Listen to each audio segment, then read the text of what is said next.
शैलपुत्री की कथा। एक समय की बात है, पूर्व काल में एक राजा वीरेंद्र नामक थे।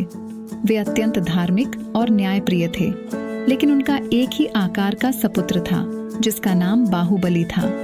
बाहुबली ने अपने पिता के गुणों में विश्वास नहीं किया और अपने सब कुछ प्राप्त करने का इरादा किया। एक दिन बाहुबली ने एक तपस्या करने वाले ब्राह्मण के पास जाकर उसकी तपस्या को विघटित किया। इसके परिणाम स्वरूप ब्राह्मण ने क्रोधित होकर राजा वीरेंद्र के पास जाकर शाप दिया कि उनका सपुत्र मर जाएगा। राजा वीरेंद्र और रानी ने बहुत प्रयास किया, लेकिन बाहुबली की मृत्यु नहीं रोक सके। इसके बाद वे अत्यंत दुखी हो गए और तपस्या में लिपट गए। एक दिन माँ पार्वती ने देखा कि राजा वीरेंद्र और रानी कितने प्रयास कर रहे हैं ताकि उनके पुत्र को जीवित किया जा सके।